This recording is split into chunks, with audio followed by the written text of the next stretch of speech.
I welcome in. I made a video last week about game mechanics. Today I want to talk about environmental mechanics, a similar kind of subject. Let me get a share screen going here. So with environmental mechanics, we played with a lot of different tools for creating terrain.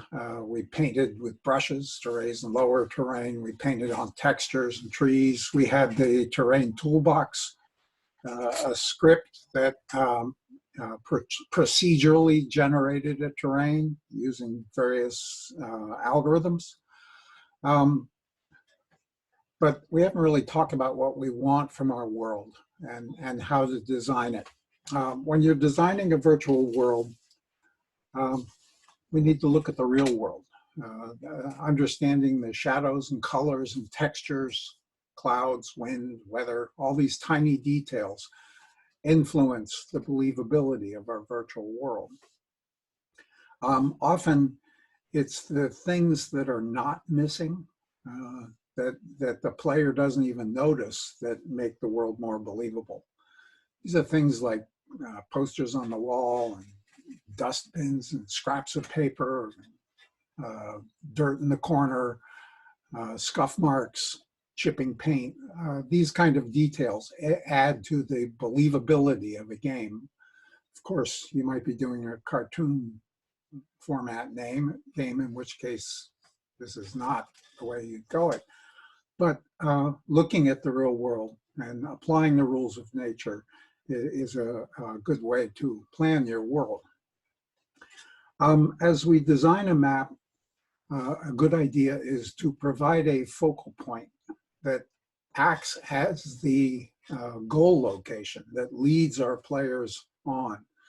This can be some kind of dominating feature, a tower, a mountain, low in the sky, something that draws the player's eye, attracts them towards it. And also things that assist with the player's orientation. It's really easy in video games to get turned around and end up going in circles and not making any progress. And so if you provide some visual cue as to what direction is what in the game, this can be very helpful. Some people build in compasses. Often in a map design, we need to guide our player to along some path. We can do this by restricting the player's movements. We of course want to make our world seem as open as possible, but clever design will draw a player along a path, restrict their access to the parts of the map that perhaps aren't actually there. Sometimes we have low resolution terrain in the distance that's there just for background, but is not walkable because it doesn't have colliders and it's very low resolution. The path may be just that, a path that you design with texture. But we can also define a path by surrounding it with barriers, with objects that prevent the player from leaving the path. These can be trees, bushes, steep terrain, anything, water, holes in the ground. In the case of a racing game, you might have a track that is defined by guardrails that don't let the cars leave the track.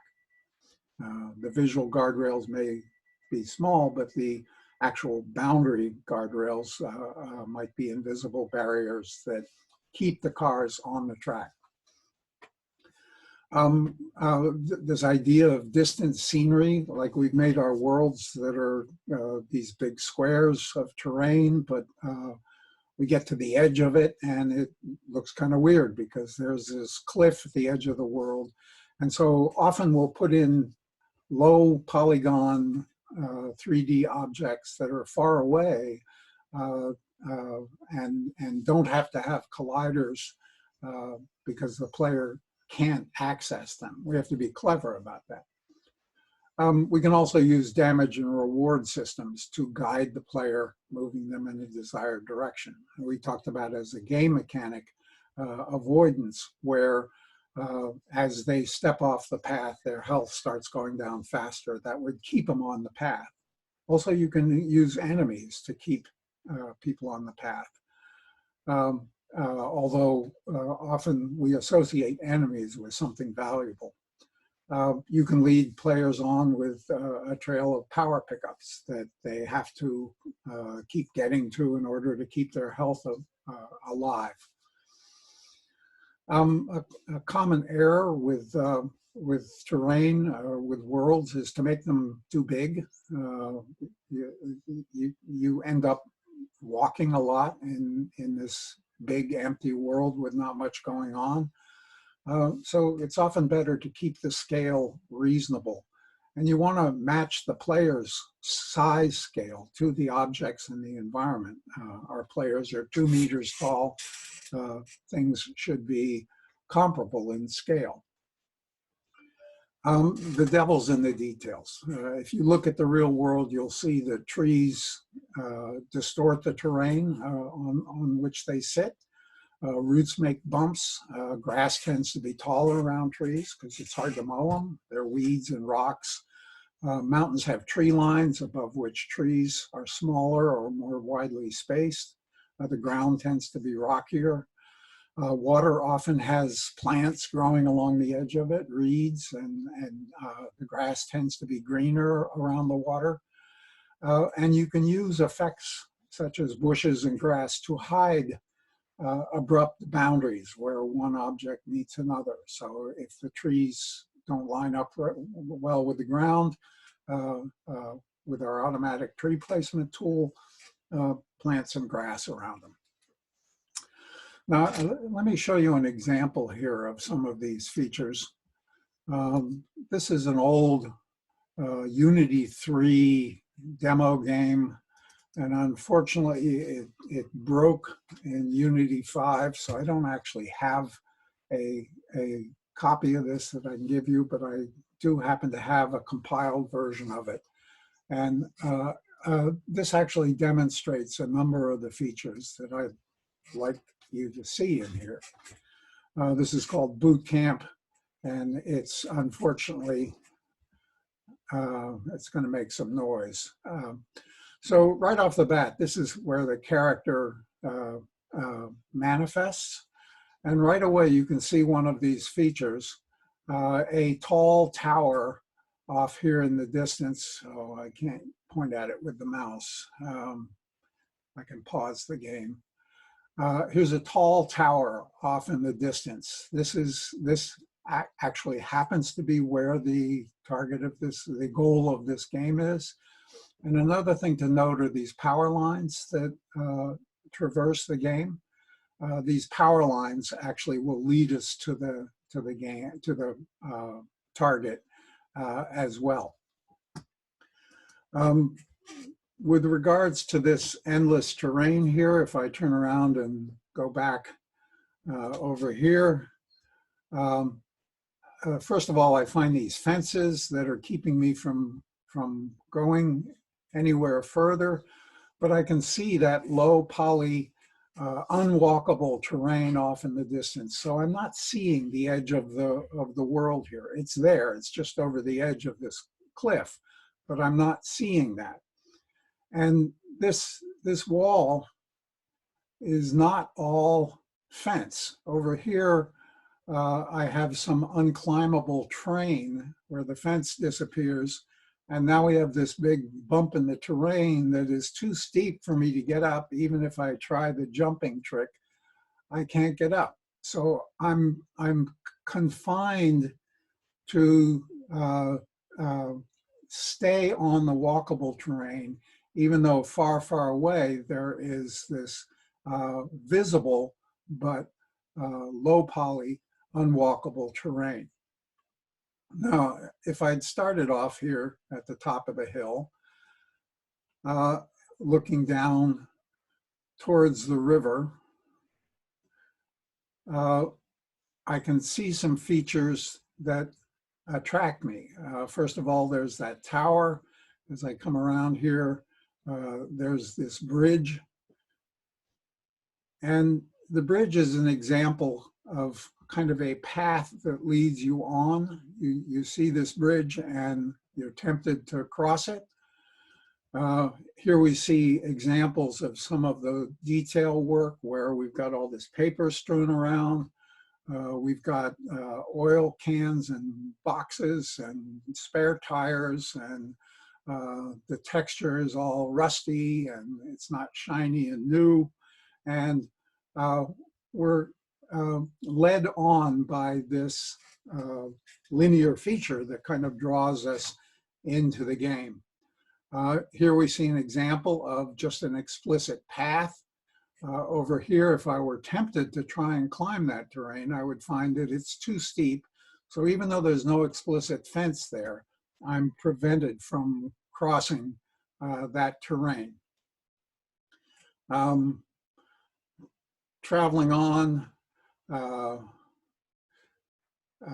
there's this little shack.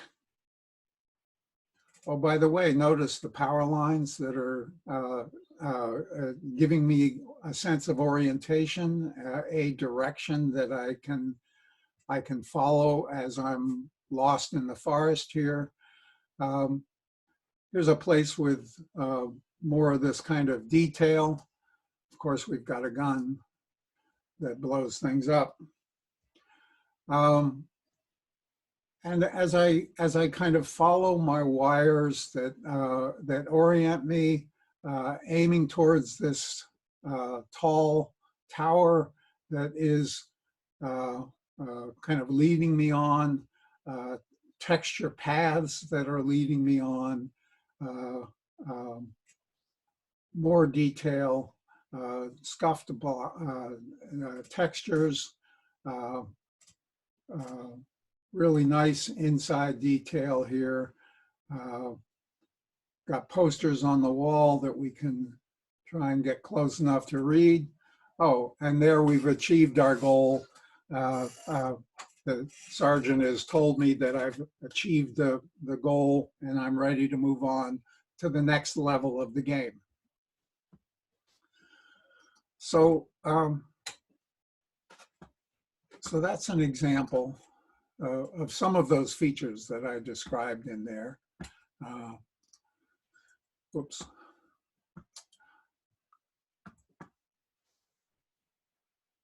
Where did it go? Where did it go?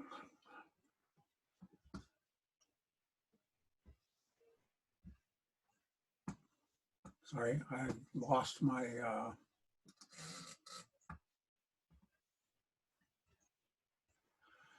sorry.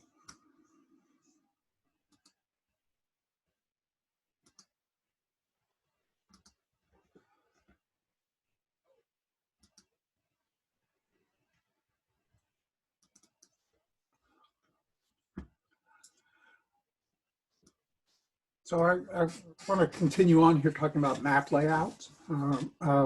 The map layout often depends on what your story is.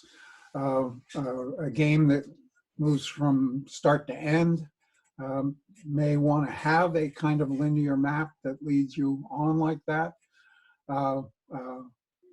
These kind of games where they have a defined start and a well-defined end with not many options or decisions. But then again, we sometimes try for these open-ended games that the narrative does not dictate the map. So a number of different design structures. There's open linear, linear with sidetracks, linear with circuits, branching, spoke, and hub. And of course, no game is just one of these. We might have levels that are open and levels that are linear. And of course, the spoke and hub is a way of defining these layouts. So an open map layout has multiple starting points, perhaps multiple ending points. and numerous unordered challenges that are scattered in between. And there are many different ways of traveling from one location to another. The players have a lot of choices. The world may seem infinite, but in fact, it is a series of mini maps that are linked together in some way to give the illusion of an infinite world. Um, um, Linear maps are common with games that are based on a story. They have a start and an end, and the character is usually the hero, and they have to work their way through challenges. The start is always the same, the end is always the same, and there's only one path. Along that path, there are challenges, puzzles, barriers, and other obstacles to the player's success. Linear with sidetracks are one that has a branch that goes off the main linear trail, and that sidetrack is often a dead end, but often down this dead end is some bonus feature or clue that helps them in their progression down the main path. A danger with sidetracks is that if the player happens to skip the sidetrack, and there's some critical asset that they need to progress along the main path, they may not be able to succeed. And so sometimes we force them to enter the sidetrack by closing off the main path to them. They have to go down the sidetrack, find the critical asset, and then backtrack because they've reached some dead end.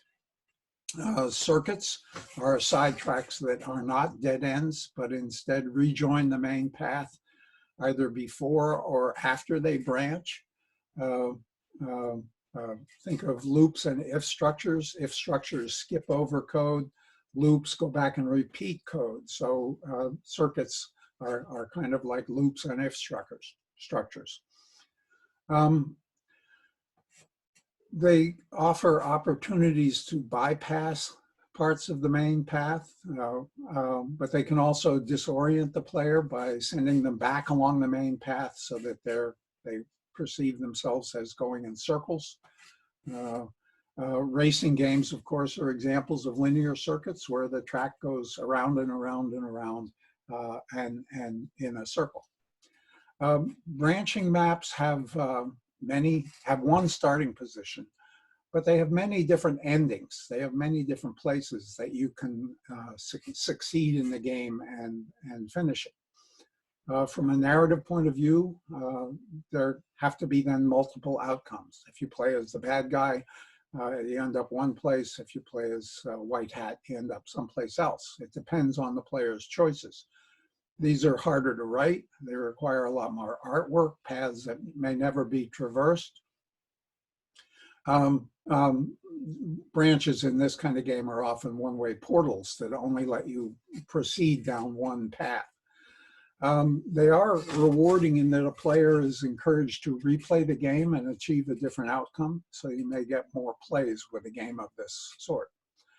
Spoken hub maps are characterized by a progressive set of challenges that need to be performed in order to unlock further challenges.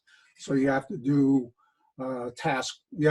challenge 1 in order to unlock access to challenge 2, and so forth. And the player, after completing its challenge, returns to some central home base where you can then sign up for different challenges. This is very common in AAA games. This, of course, requires lots of maps, each of which can be of many types, open, linear, whatever. The player is required to explore and experience them all, unlike a branching map where you can kind of skip things. But Spoken Hub are that type. Modern games, of course, include elements of all of these, but as you design a game, you begin not with the art, not with the world, but with the design of the levels. Not with the game art and the design of the levels, but with some conceptual design and some story to go with it. Makes design much easier. considerations when your player starts.